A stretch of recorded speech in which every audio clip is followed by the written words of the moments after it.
आज की हमारी शिक्षा व्यवस्था हमें असल जीवन जीने के लिए तैयार कर रही है या फिर सिर्फ परीक्षाओं के लिए। आज हम बात करने वाले हैं हमारी शिक्षा प्रणाली के विषय में, उनकी चुनौतियों के विषय में तथा उन सुधारों के विषय में जिससे इस राष्ट्र का भविष्य बदला जा सकता है।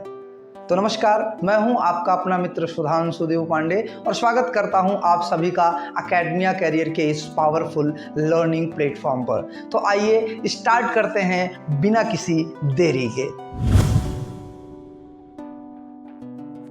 भारत में शिक्षा का मुख्य फोकस अंक और रटंत विद्या यानी कि मार्क्स और रोट लर्निंग पर आधारित है। स्कूल्स और कॉलेजेस में अगर आप देखें तो आपको मिलेगा कि वहाँ पर स्किल, क्रिएटिविटी और प्रैक्टिकल नॉलेज को प्राथमिकता नहीं दी जा रही है। अगर आप स्कूल्स में देखें तो आज भी 100 साल से पुराना सिलेबस और पुराना ढांचा प्रयोग किया जा रहा है, वही पुराना ढांचा चल रहा है। और अगर आपको इन सब चीज़ों का एक अच्छा जीवंत प्रमाण चाहिए तो आप किसी बोर्ड की परीक्षा की तैयारी कर रहे हुए विद्यार्थी को देखिए। उस स्टूडेंट को आप देखेंगे तो आपको लगेगा कि ये जीवन के आखिरी जंग की तैयारी कर रहा है, इस तरीके से वो बोर्ड की तैयारी कर रहा होता है। पर आप अगर इस सब के पीछे के मूल उद्देश्य को देखें तो क्या इससे वास्तविक जीवन में कुछ सुधार या बदलाव होने वाला है? शायद नहीं।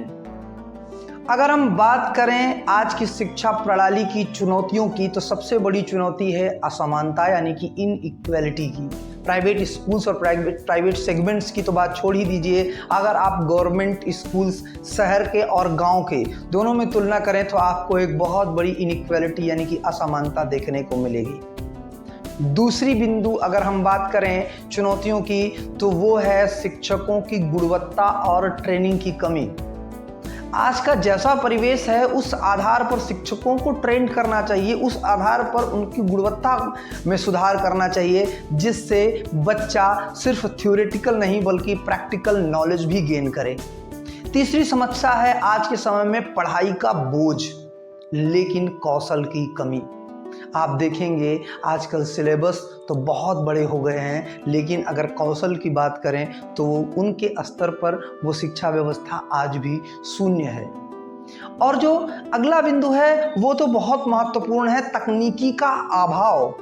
आप देखिए आजकल ज़माना इतना डिजिटल हो गया है कि छोटी छोटी चीज़ें यानी कि छोटा सा कैलकुलेशन भी अब डिजिटल तरीके से किया जाने लगा है। हर एक चीज़ें डिजिटल माध्यम से उपलब्ध हैं और शिक्षा प्रणाली आज भी उसी पुराने रूटीन पर अगर चल रही है तो ये चुनौती है या नहीं। शिक्षा प्रणाली की जो अगली चुनौती है वो है हायर एजुकेशन में बेरोजगारी। एक बहुत बड़ी समस्या है कि आप ग्रेजुएशन कर लें या फिर पोस्ट ग्रेजुएशन कर लें, आपको ऐसा कुछ नहीं सिखाया जाता कि जिसके आधार पर आपको नौकरी मिल जाए। आप ऐसे किसी स्किल्स के साथ ट्रेंड नहीं हुए जिससे आप कोई स्वरोजगार जनित कर लें। तो मुझे लगता है कि इन सभी चुनौतियों से हमें निपटना होगा और इनके सुधारों की तरफ आगे बढ़ना होगा। तो आइए बात करते हैं कि किस तरह के सुधारों को करके हम अपनी शिक्षा प्रणाली को बेहतर बना सकते हैं, जीवन जीने लायक बना सकते हैं। तो बात करें अगर इसके सुधारों की तो सबसे पहले जो NEP 2020 यानी कि नई शिक्षा नीति 2020 आई वो एक अच्छा प्रयास है नई तकनीकी से जुड़ने का, लेकिन उसका इम्प्लीमेंटेशन ज़रूरी है। कोई नियम कानून कायदा कितना भी अच्छा क्यों ना हो, जब तक वो इम्प्लीमेंट नहीं हो जाता, जब तक वो आधारभूत ढांचे में फिट नहीं हो जाता, तब तक उसका कोई मतलब नहीं है। तो NEP 2020 एक अच्छा प्रयास है, जब वो इम्प्लीमेंट होगा तो उससे बहुत सारी चीज़ें सुधरेंगी। बात करें दूसरे सुधार की तो वो स्किल बेस्ड लर्निंग होनी चाहिए, यानी कि हमें कोडिंग, क्रिटिकल थिंकिंग और कम्युनिकेशन जैसे सब्जेक्ट्स को भी अपनी शिक्षा प्रणाली के साथ जोड़ना चाहिए जिसके द्वारा एक बच्चा अपनी अभिव्यक्ति को और मजबूत और सशक्त बना सके।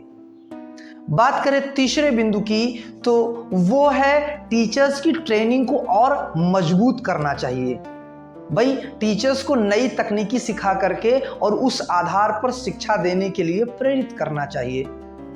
मैं तो कहता हूँ कि वोकेशनल एजुकेशन को स्कूल स्तर पर लाना चाहिए, जिससे बच्चों में स्किल्स का फॉर्मेंटेशन हो सके, जिससे बच्चों में स्किल्स का विकास हो सके।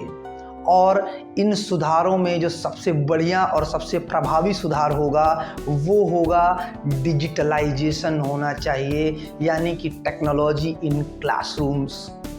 क्लासरूम को थोड़ा सा टेक्निकल बनाना चाहिए। आज हर घर में मोबाइल फ़ोन है, हर काम के लिए कोई ना कोई गैजेट है, हर एक क्षेत्र में टेक्नोलॉजी पूरी तरह से अपना पैर पसार चुकी है। ऐसे में सिर्फ किताब, कॉपी और कलम की मदद से अगर हम चाहें कि क्रांति आ जाएगी, अगर हम चाहें कि जीवन में गुणवत्तापूर्ण शिक्षा आ जाएगी, तो शायद ये थोड़ा सा असंभव प्रयास रहेगा। कुछ इन सुधारों के साथ हम अपनी शिक्षा प्रणाली को और मजबूत और सशक्त और साथ ही साथ इसे जीवन के वास्तविक सिद्धांतों के साथ जोड़ सकते हैं। अगर बात करें कि आप इसमें किस तरह का सुधार कर सकते हैं, तो माता पिता और शिक्षकों को मिलकर ये प्रयास करना चाहिए कि बच्चे के अंदर सोचने और समझने की कला विकसित हो सके। हर बच्चे को सिर्फ अंकों पर नहीं, सिर्फ नंबर पर नहीं, बल्कि स्किल्स पर भी ध्यान देना चाहिए। और हर युवा को खुद से पूछना चाहिए कि जो पढ़ाई मैं कर रहा हूँ, इससे किस समस्या का समाधान हो सकता है। दोस्तों, शिक्षा का उद्देश्य केवल नौकरी पाना नहीं है, बल्कि एक बेहतर इंसान बनना है, एक अच्छे राष्ट्र का अच्छा नागरिक बनना है।